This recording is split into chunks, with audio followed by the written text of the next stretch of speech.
Hello दोस्तों, स्वागत है आप सभी का कुछ भी में। आइए सुनते हैं धर्मवीर भारती द्वारा रचित उपन्यास गुनाहों का देवता भाग 1। वो रंग भी क्या रंग है, मिलता ना जो तेरे होठ के रंग से हूबहू। अगर पुराने ज़माने के नगर देवता की और ग्राम देवता की कल्पनाएं आज भी मान्य होती तो मैं कहता कि इलाहाबाद का नगर देवता ज़रूर कोई रोमांटिक कलाकार है। ऐसा लगता है कि इस शहर के बनावट, गठन, जिंदगी और रहन सहन में कोई बंधे बधाए नियम नहीं है। कहीं कोई कसाव नहीं, हर जगह एक स्वच्छंद खुलाव, एक बिखरी हुई सी अनियमितता।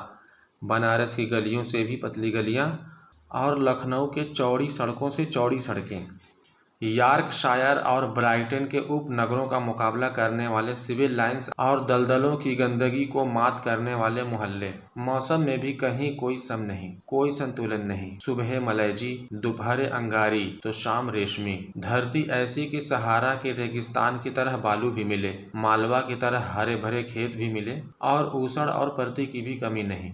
सचमुच लगता है कि प्रयाग का नजर देवता स्वर्ग कुंजों से निर्वासित कोई मनमौजी कलाकार है, जिसके सृजन में हर रंग के डोरे हैं। और चाहे जो भी हो, मगर इधर क्वार, कार्तिक और उधर वसंत के बाद और होली के बीच के मौसम से इलाहाबाद का वातावरण नेस्टर्शियम और पैंजी के फूलों से भी ज्यादा खूबसूरत और आम के बौरों की खुशबू से भी ज्यादा महकदार होता है। सिविल लाइंस हो या अल्फ्रेड पार्क, गंगा तट हो या खुसरू बाग, लगता है कि हवा एक नटखट दोशीज़ा की तरह कलियों के आंचल और लहरों के मिजाज से छेड़खानी करते हुए चलती है। और अगर आप सर्दी से बहुत नहीं डरते हो तो आप ज़रा एक ओवरकोट डालकर सुबह सुबह घूमने निकल जाएं, तो इन खुली हुई जगहों की फिजा इठलाकर आपको अपने जादू में बांध लेगी। खास तौर से पाँव फटने के पहले तो आपको एक बिल्कुल नई अनुभूति होगी। वसंत के नए नए मौसमी फूलों के रंग से मुकाबला करने वाली हल्की सुनहरी बाल सूर्य की अंगुलियां सुबह के राजकुमारी के गुलाबी वक्ष पर बिखरे हुए भंवराले गेसियों को धीरे धीरे हटाती जाती है और क्षितिज पर सुनहरी तरुणाई बिखर जाती है। एक ऐसी ही खुशनुमा सुबह थी और जिसकी कहानी मैं कहने जा रहा हूँ। वो सुबह से भी ज्यादा मासूम युवक, प्रभाती गाकर फूलों को जगाने वाले देवदूत की तरह अल्फ्रेड पार्क के लॉन पर फूलों के सरजमीन के किनारे किनारे घूम रहा था। कत्थई स्वीटपी के रंग का पश्मीने का लंबा कोट, जिसका एक कॉलर उठा हुआ था और दूसरे कॉलर में सरों की एक पत्ती बटन होल में लगी हुई थी। सफ़ेद मक्खन जीन की पतली पैंट और पैरों में सफ़ेद जरी की पेशावरी सैंडलें, भरा हुआ गोल चेहरा और ऊंचे चमकते हुए माथे पर झूलती हुई एक रूखी भूरी लट। चलते चलते उसने एक रंग बिरंगा गुच्छा इकट्ठा कर लिया था और रह रहकर वो उसे सूंघ लेता था। पूरब के आसमान के गुलाबी पंखुड़ियां बिखरने लगी थीं और सुनहले पराग की एक बौछार सुबह के ताज़े फूलों पर बिछ रही थी। अरे, सुबह हो गई, उसने चौंक कर कहा और पास के एक बेंच पर बैठ गया। सामने से एक माली आ रहा था। क्यों जी, लाइब्रेरी खुल गई? अभी नहीं बाबूजी, उसने जवाब दिया। वो फिर संतोष से बैठ गया और फिर फूलों की पंखुड़ियां नोचकर फेंकने लगा। जमीन पर बिछाने वाली सोने की चादर परतों पर परतें बिछाती जा रही थी और पेड़ों की छायाओं का रंग गहराने लगा था। उसकी बेंच के नीचे फूलों की चुनी हुई पत्तियां बिखरी थीं और अब उसके पास सिर्फ एक फूल बाकी रह गया था। हल्के फालसई रंग के उस फूल पर गहरे बैगनी डोरे थे। हेलो कपूर, सहसा किसी ने पीछे से कंधे पर हाथ रखकर कहा। यहाँ क्या झक मार रहे हो सुबह सुबह? उसने पीछे मुड़कर देखा। आओ ठाकुर साहब, आओ बैठो यार, लाइब्रेरी खुलने का इंतज़ार कर रहा हूँ। क्यों? यूनिवर्सिटी लाइब्रेरी चाट डाली, अब इसे तो शरीफ लोगों के लिए छोड़ दो। हाँ हाँ हाँ, शरीफ लोगों के लिए ही छोड़ रहा हूँ। डॉक्टर शुक्ला की लड़की है ना, वो इसकी मेंबर बनना चाहती थी तो मुझे आना पड़ा। उसका भी इंतज़ार कर रहा हूँ। डॉक्टर शुक्ला? वो तो पॉलिटिकल डिपार्टमेंट में है। नहीं, गवर्नमेंट साइकोलॉजिस्ट ब्यूरो में। और तुम पॉलिटिक्स में रिसर्च कर रहे हो? नहीं, इकोनॉमिक्स में। बहुत अच्छे, तो उनकी लड़की को सदस्य बनवाने आए हो? कुछ अजब स्वर में ठाकुर ने कहा। छी, कपूर ने हंसते हुए कहा, कुछ अपने को बचाते हुए कहा, यार तुम जानते हो कि मेरा उनसे कितना घरेलू संबंध है। जब से मैं प्रयाग में हूँ उन्हीं के सहारे हूँ और आजकल तो उन्हीं के यहाँ पढ़ता लिखता भी हूँ। ठाकुर साहब हंस पड़े। अरे भाई, मैं डॉक्टर शुक्ला को जानता नहीं क्या? उनका सा भला आदमी मिलना मुश्किल है। तुम सफाई व्यर्थ में दे रहे हो। ठाकुर साहब यूनिवर्सिटी के उन विद्यार्थियों में से थे जो बराए नाम विद्यार्थी होते हैं और कब तक वे यूनिवर्सिटी को सुशोभित करते रहेंगे इसका कोई निश्चय नहीं। एक अच्छे खासे रुपए वाले व्यक्ति थे और घर के तालुकेदार, हंसमुख फख्तियाँ कसने में मज़ा लेने वाले, मगर दिल के साफ, निगाह के सच्चे। बोले, एक बात तो मैं स्वीकार करता हूँ कि तुम्हारी पढ़ाई का सारा श्रेय डॉक्टर शुक्ला को है। तुम्हारे घर वाले तो कुछ खर्च भेजते नहीं, उनसे अलग ही होकर आया था। समझ लो कि इन्होंने किसी न किसी बहाने मदद की है। अच्छा आओ, तब तक लोटस पॉन्ड तक ही घूम ले, फिर लाइब्रेरी भी खुल जाएगी। दोनों उठकर एक कृत्रिम कमल सरोवर की ओर चल दिए जो पास ही में बना हुआ था। सीढ़ियाँ चढ़कर ही उन्होंने देखा कि एक सज्जन किनारे पर बैठे कमलों की ओर एकटक देखते हुए ध्यान में तल्लीन है। छिपकली से दुबले पतले बालों की एक लट माथे पर झूमती हुई। कोई प्रेमी है या कोई फिलोसोफर है? देखा ठाकुर? नहीं यार, दोनों से निकृष्ट कोटि के जीव हैं। ये कवि हैं, मैं इन्हें जानता हूँ। ये रविंद्र बिसारिया हैं, एमए में पढ़ता है। आओ तुम्हें मिलाए। ठाकुर साहब ने एक बड़ा सा घास का तिनका तोड़कर पीछे से चुपके से जाकर उसकी गर्दन गुदगुदाई। बिसारिया चौंक उठा, पीछे मुड़कर देखा और बिगड़ गया। ये क्या बदतमीजी है ठाकुर साहब? मैं कितने गंभीर विचारों में डूबा हुआ था और सहसा बड़े विचित्र स्वर में आंखें बंद कर बिसारिया बोला, आह, कितना मनोरम प्रभात है। मेरी आत्मा में घोर अनुभूति हो रही है। कपूर बिसरिया के मुद्रा पर ठाकुर साहब की ओर देखकर मुस्कुराया और इशारे में बोला, है यार, शक्ल की चीज़, छेड़ो ज़रा। ठाकुर साहब ने तिनका फेंक दिया और बोले, माफ़ करना भाई बिसरिया, बात यह है कि हम लोग कवि तो नहीं हैं, इसलिए समझ नहीं पाते। क्या सोच रहे थे तुम?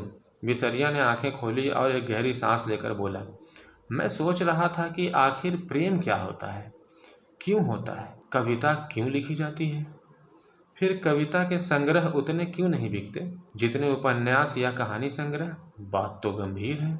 कपूर बोला, जहाँ तक मैंने समझा है और पढ़ा है, प्रेम एक तरह की बीमारी होती है, मानसिक बीमारी, जो मौसम बदलने के दिनों में होती है।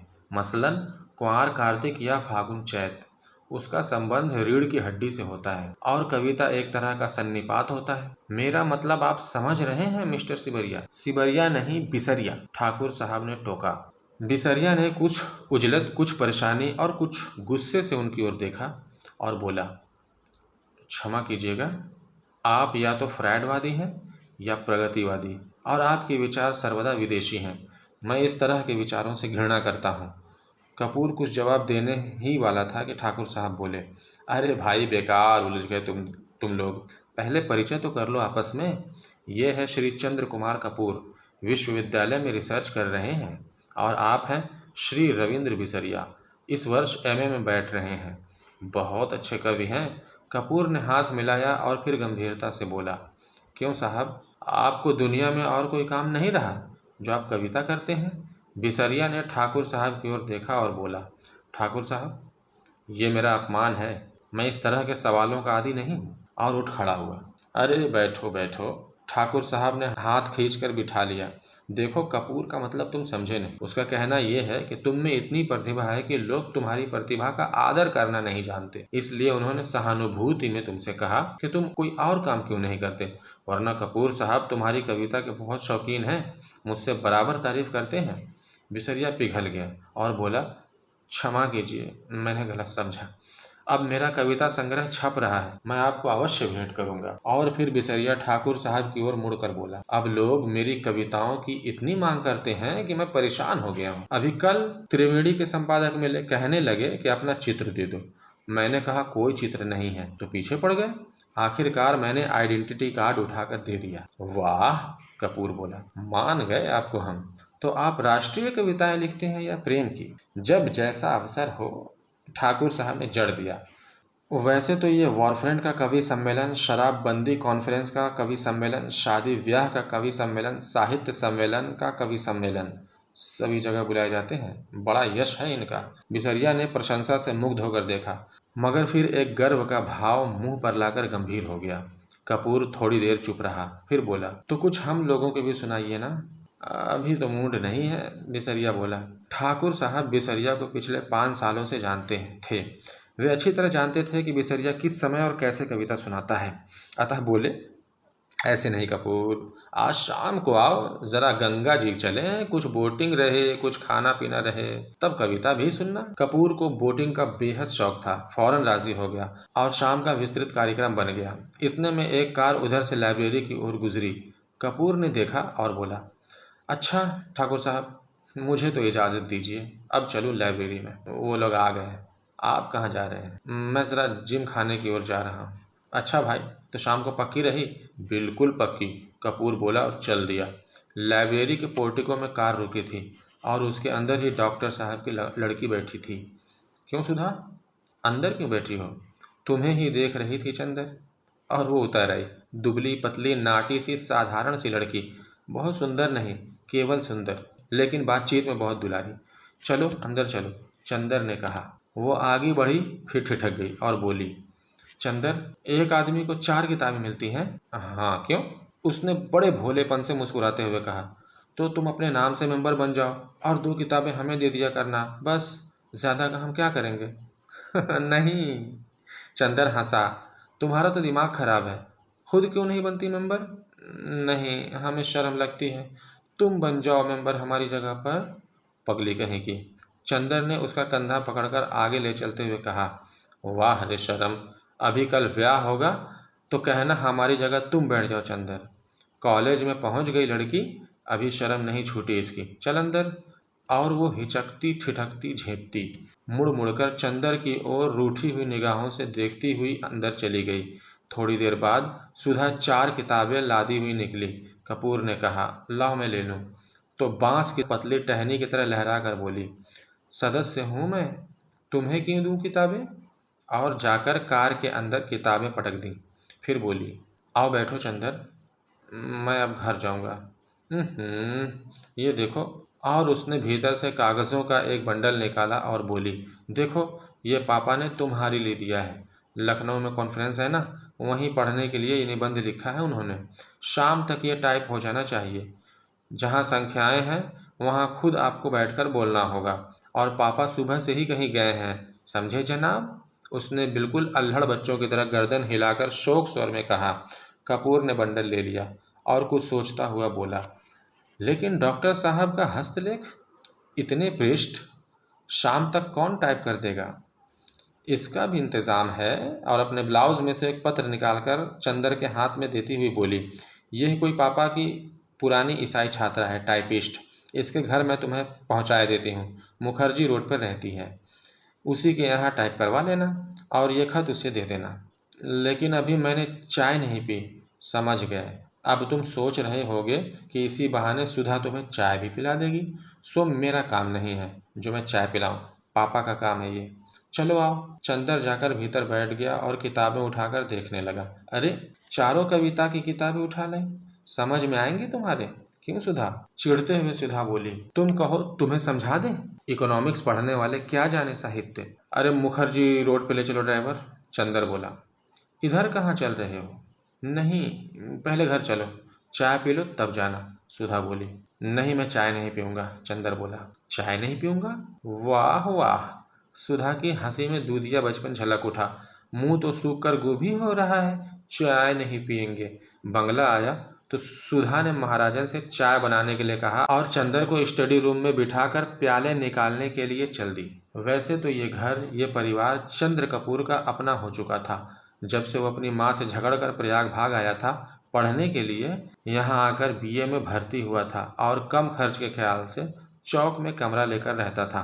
तभी डॉक्टर शुक्ला उसके सीनियर टीचर थे और उसकी परिस्थितियों से अवगत थे। चंदर की अंग्रेजी बहुत ही अच्छी थी और डॉक्टर शुक्ला उससे अक्सर छोटे छोटे लेख लिखवाकर पत्रिकाओं में भिजवाते थे। उन्होंने कई पत्रों के आर्थिक स्तंभ का काम चंदर को दिलवा दिया था और उसके बाद चंदर के लिए डॉक्टर शुक्ला का स्थान अपने संरक्षक और पिता से भी ज्यादा हो गया था।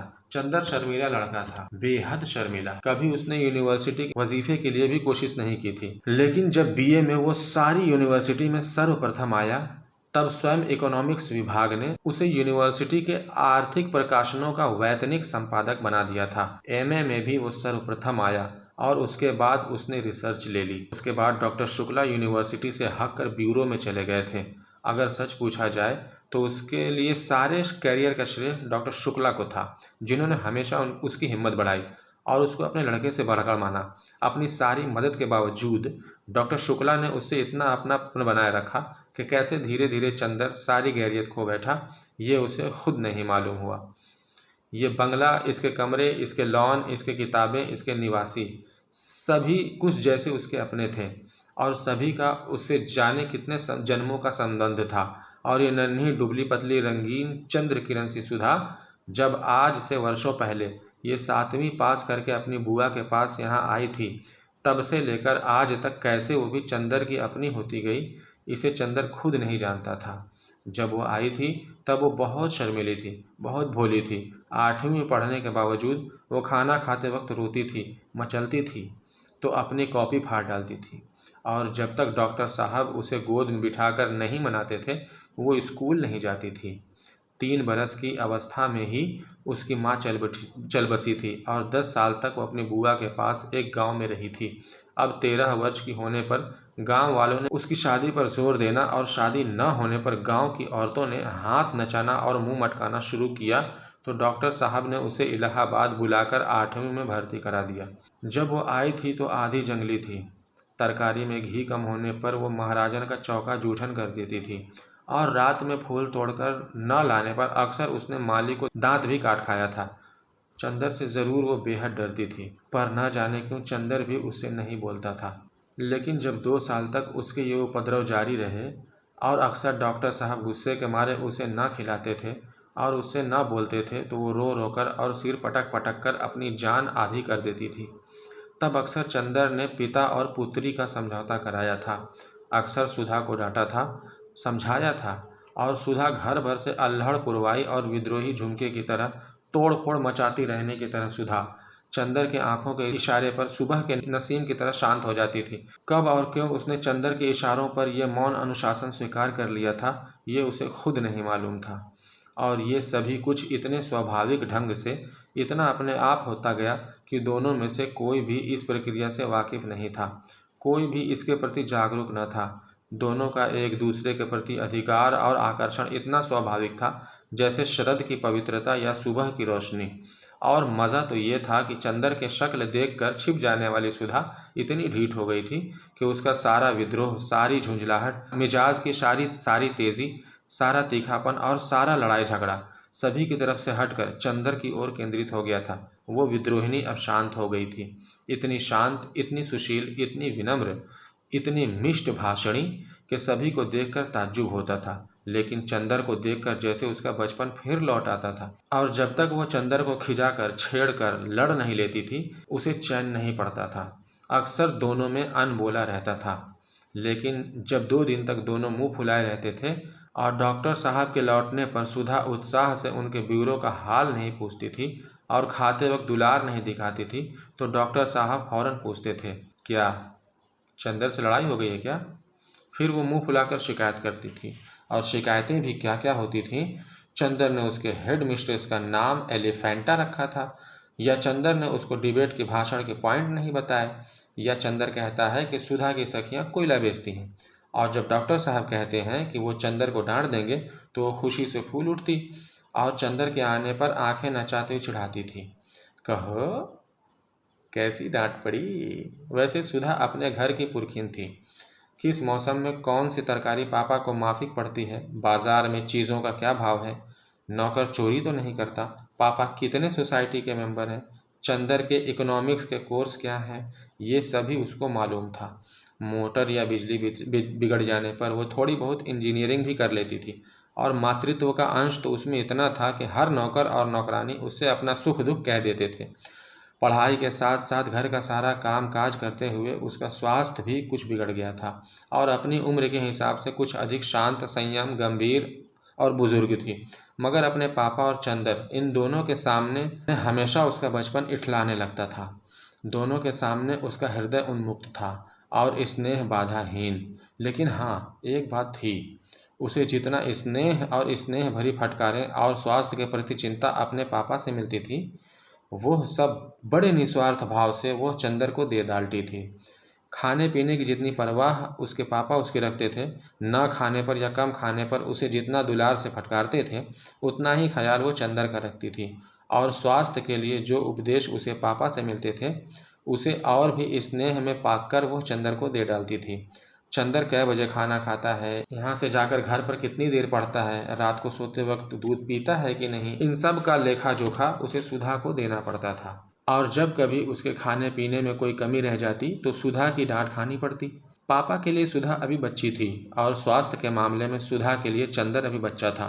और कभी कभी तो सुधा के स्वास्थ्य की चिंता इतनी ज़्यादा हो जाती थी कि चंदर बेचारा, जो खुद तंदुरुस्त था, घबरा उठता था। एक बार सुधा ने कमाल कर दिया। उसकी तबीयत खराब हुई और डॉक्टर ने उसे लड़कियों का एक टॉनिक पीने के लिए बताया। इम्तिहान में जब चंदर कुछ दुबला पतला सा हो गया तो सुधा अपनी बची हुई दवा ले आई और लगी चंदर से जिद करने, पियो इसे। जब चंदर ने किसी अखबार में उसका विज्ञापन दिखाकर बताया कि ये लड़कियों के लिए है, तब कहीं जाकर उसकी जान बची। इसलिए जब आज सुधा ने चाय के लिए कहा तो उसकी रूह कांप गई, क्योंकि जब कभी सुधा चाय बनाती थी तो प्याले के मुंह तक दूध भरकर उसमें 2-3 चम्मच चाय का पानी डाल देती थी। और अगर उसने ज़्यादा स्ट्रॉन्ग चाय की मांग की तो उसे खालिस दूध पीना पड़ता था। और चाय के साथ फल और मेवा और खुदा जाने क्या क्या। और उसके बाद सुधा का इसरार, ना खाने पर सुधा का गुस्सा, और उसके बाद की लंबी चौड़ी मनोहार, इस सब से चंदर बहुत घबराता था। लेकिन जब सुधा उसे स्टडी रूम में बैठाकर जल्दी से चाय बना लाई तो उसे मजबूर होना पड़ा। और बैठे बैठे निहायत बेबसी से उसने देखा कि सुधा ने प्याले में दूध डाला और उसके बाद थोड़ी सी चाय डाल दी और उसके बाद अपने प्याले में चाय डालकर और 2 चम्मच दूध डालकर अपने ठाठ से पीने लगी। और बेतकल्लुफ़ी से दूधिया चाय का प्याला चंदर के सामने खिसका कर बोली, पीजिए, नाश्ता आ रहा है। चंदर ने प्याले को अपने सामने रखा और उसे चारों तरफ घुमाकर देखता रहा कि किस तरफ से उसे चाय का अंश मिल सकता है। जब सभी ओर से प्याले में क्षीर सागर नजर आया तो उसने हार कर प्याला रख दिया। क्यों? पीते क्यों नहीं? सुधा ने अपना प्याला रख दिया। पिए क्या? कहीं चाय भी हो तो? और क्या खाली चाय पीजिएगा? दिमागी काम करने वालों को ऐसी ही चाय पीनी चाहिए। तो अब मुझे सोचना पड़ेगा कि मैं चाय छोड़ूं या रिसर्च। न ऐसी चाय मुझे पसंद है, न ऐसा दिमागी काम। लो, आपको विश्वास नहीं होता? मेरी क्लास फेलो है गेसू काज़मी, सबसे तेज़ लड़की है। उसकी अम्मी उसे दूध में चाय उबाल कर देती है। क्या क्या नाम है तुम्हारी सखी का? गेसू, बड़ा अच्छा नाम है। और क्या? मेरी सबसे घनिष्ठ मित्र है और उतनी ही अच्छी है जितना अच्छा नाम। ज़रूर ज़रूर, मुंह बिचकाते हुए चंदर ने कहा। और उतनी ही काली होगी जितने काले गेसू। धत, शर्म नहीं आती किसी लड़की के लिए ऐसा कहते हुए? और हमारे दोस्तों की बुराई करती हो तब? तब क्या, वो तो हैं ही सब बुरे। अच्छा, तो नाश्ता पहले फल खाओ। और वो प्लेट में छील छील कर संतरा रखने लगी। इतने में ज्यों ही वो झुककर एक गिरे हुए संतरे को नीचे से उठाने लगी कि चंदर ने झट से उसका प्याला अपने सामने रख लिया और अपना प्याला उधर रख दिया और शांत चित्त से पीने लगा। संतरे की फाके उसकी ओर बढ़ाते हुए ज्यों ही उसने एक घूंट चाय ली तो चौंक कर बोली, अरे ये क्या हुआ? कुछ नहीं, हमने उसमें दूध डाल दिया। तुम्हें दिमागी काम बहुत रहता है, चंदर ने ठाठ से चाय घूंटते हुए कहा। सुधा कुड़ गई, कुछ नहीं बोली। चाय खत्म करके चंदर ने घड़ी देखी। अच्छा लाओ, क्या टाइप कराना है? अब बहुत देर हो रही है। बस यहाँ तो 1 मिनट बैठना बुरा लगता है आपको? हम कहते हैं कि नाश्ते और खाने के वक्त आदमी को जल्दी नहीं करनी चाहिए। बैठिए ना। अरे, तो तुम्हें कॉलेज की तैयारी नहीं करनी है? करनी क्यों नहीं है? आज तो गेसू को मोटर पर लेते हुए तब जाना है। तुम्हारी गेसू और कभी मोटर पर चढ़ी है? जी, वो साबिर हुसैन काज़मी की लड़की है। उसके यहाँ 2 मोटरें हैं और रोज़ तो उसके यहाँ दावतें होती रहती हैं। अच्छा, हमारी तो दावत कभी नहीं की। आहा, गेसु के यहाँ दावत खाएंगे। इसी मुंह से जनाब उसकी शादी भी तय हो गई है, अगले जाड़ों तक शायद हो भी जाए। छी, बड़ी खराब लड़की हो। कहाँ रहता है तुम्हारा ध्यान? सुधा ने मजाक में पराजित कर बहुत विजय भरी मुस्कान से उसकी ओर देखा। चंदर ने झेप कर निगाहें नीची कर ली तो सुधा पास आकर चंदर का कंधा पकड़कर बोली, अरे उदास हो गए? नहीं भैया, तुम्हारा भी ब्याह तय कराएंगे, घबराते क्यों हो? और एक मोटी सी इकोनॉमिक्स की किताब उठाकर बोली, लो इस मोटकी से ब्याह करोगे? लो बातचीत कर लो, तब तक मैं वो निबंध ले आऊं टाइप कराने वाला। चंदर ने खिसियाकर बड़ी जोर से सुधा का हाथ दबा दिया। हाय रे! सुधा ने हाथ छुड़ाकर मुंह बनाते हुए कहा, लो बाबा हम जा रहे हैं, काहे बिगड़ रहे हैं आप? और वो चली गई। डॉक्टर साहब का लिखा हुआ निबंध उठा लाई और बोली, लो ये निबंध की पांडुलिपि है। उसके बाद चंदर की ओर बड़ी दुलार से देखती हुई बोली, शाम को आओगे? ना। अच्छा हम परेशान नहीं करेंगे, तुम चुपचाप पढ़ना, जब रात को पापा आ जाएं तो उन्हें निबंध की प्रतिलिपि देकर चले जाना। नहीं, आज शाम को मेरी दावत है ठाकुर साहब के यहाँ, तो उसके बाद आ जाना। और देखो अब फरवरी आ गई है, मास्टर ढूंढ दो हमें। नहीं, ये सब झूठी बात है, हम कल सुबह आएंगे। अच्छा तो कल सुबह जल्दी आना, और देखो मास्टर लाना मत भूलना। ड्राइवर तुम्हें मुखर्जी रोड पहुंचा देगा। वो कार में बैठ गया और कार स्टार्ट हो गई। फिर सुधा ने पुकारा। सुधा बोली, लो ये लिफाफा तो भूल ही गए थे, पापा ने लिख दिया है, उसे दे देना। अच्छा कहकर फिर चंदर चला कि सुधा ने फिर पुकारा, सुनो एक बार में क्यों नहीं कह देती सब? चंदर ने झल्ला कर कहा, अरे बड़ी गंभीर बात है, देखो वहाँ कुछ ऐसी वैसी बात मत कहना लड़की से, वरना उसके यहाँ 2 बड़े बड़े बुलडॉग हैं। कहकर उसने गाल फुलाकर आंखें फैलाकर ऐसे बुलडॉग की भंगिमा बनाई कि चंदर हंस पड़ा। सुधा भी हंस पड़ी। ऐसी थी सुधा और ऐसा था चंदर।